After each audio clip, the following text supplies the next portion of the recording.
नमस्कार बच्चों। पिछले वीडियो में मैंने आपको विद्यार्थी वेद अध्ययन कैसे करे और गुरुजी उसे कैसे अध्यापन कराएं उसके बारे में पढ़ाया था। इस वीडियो में मनुस्मृति की द्वितीय अध्याय में वर्णित सावित्री मंत्र की महत्ता अर्थात वर्तमान में जिसे गायत्री मंत्र कहा जाता है उसके बारे में हम व्याख्या करेंगे। सर्वप्रथम जो ओमकार है अर्थात प्रणवाक्षर, वह ओमकार का उच्चारण कौन करे अर्थात उसका अधिकारी कौन हो, उसके बारे में बताते हुए मनु कहते हैं, प्राककूलान् पर्युपासिनः पवित्रैश्च एव पावितः प्राणायाम एत्रिभिः पूतः तत् ओंकारम अर्हति।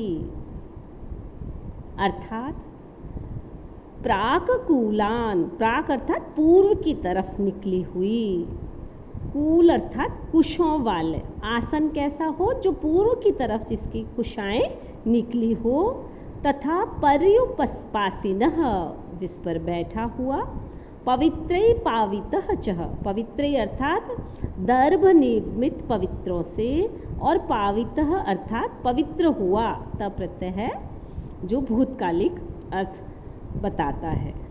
ये त्रिभी प्राणायामेह पूतः पूत, और त्रिभी अर्थात 3 प्राणायामों से पवित्र हुए व्यक्ति ही ओमकार अर्हति, वही व्यक्ति ओमकार का अधिकारी होता है।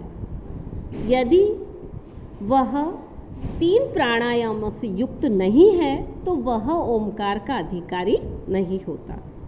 अर्थात कौन द्विज है या कौन व्यक्ति है जो वेद अध्ययन के लिए ओमकार उच्चारण की योग्यता रखता है, इस तथ्य को स्पष्ट करते हुए मनु कहते हैं कि जो व्यक्ति पूर्व दिशा की ओर निकली हुई नौका वाले कुशाओं द्वारा निर्मित आसन पर बैठा हुआ है और पवित्र कुशाओं से निर्मित पवित्रों द्वारा मार्जन करके धुलकर जिसका शरीर पवित्र हो गया है, तथा शास्त्रोक्त विधि से जिसने 3 बार प्राणायाम करके अपने अंतःकरण को भी पवित्र कर दिया हो, इन 3 क्रियाओं को करने वाला व्यक्ति ही वेद अध्ययन के प्रारंभ और अंत में ओमकार करने का अधिकारी होता है।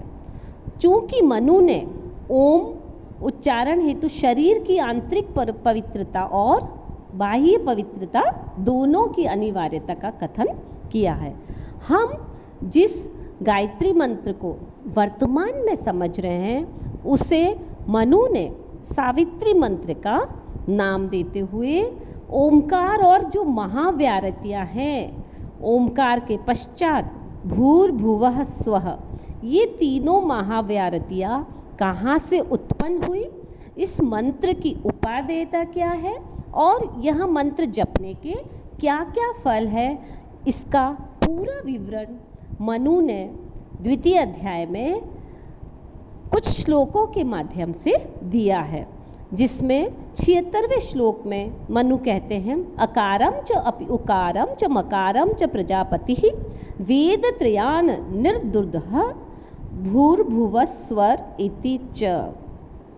अर्थात जो प्रजापति हैं, जो ब्रह्मा हैं, उन्होंने अकार, उकार तथा मकार, अकार, उकार और मकार से ओम की उत्पत्ति होती है, तथा भूः भुवः स्वः, इन 3 महाव्यारतियों को वेद से उद्धृत बताया गया है कि ये जो ओम में 3 वर्ण है, अकार, उकार और मकार, तथा ये 3 व्यारतियाँ भूः भुवः स्व, ये तीनों व्यारतियाँ यजुर्वेद से और सामवेद से क्रमशः अकार, उकार और मकार का एवं भूः भुवस्व, इन 3 महाव्यारतियों का दोहन किया गया है। अर्थात ऋकार से ऋग्वेद से अकार प्लस भूः का, यजुर्वेद से उकार प्लस भुवः का तथा सामवेद से मकार और स्वः का को उद्धृत किया गया है। इस प्रकार ओम सहित तीनों महाव्याहृतियों की उत्पत्ति वेदों से मानी गई है। ऐसा जो प्रजापति का आकार प्रणव अक्षर है वह ब्रह्मा द्वारा उद्धृत भी बताया जाता है, ऐसा मनु ने कहा है। प्रजापति शब्द जो है वो प्रजानाम पति इति षष्ठी तत्पुरुष समास से बना है और जिसका अर्थ होता है ब्रह्मा। इसी प्रकार पर्युपासिनः परि उपसर्ग उप उपसर्ग आस धातु और शानच प्रत्यय से बना है। शानच में आन शेष रहता है। पावितः पू प्लस निच प्रत्यय और त प्रत्यय भूतकालिक त प्रत्यय पवित्र हुआ तथा अर्हति अर्थात पूजा के योग्य। अर्ह पूजायाम और तिप प्रत्यय लट लकार प्रथम पुरुष एक वचन में कहा गया है। इसमें आप विशेष में लिख सकते हैं कि महाव्याहृतियों सहित ओम की उत्पत्ति वेदों से मानी गई है। इसके पश्चात जितने श्लोक हैं उनमें गायत्री मंत्र की उत्पत्ति का भी कथन किया गया है।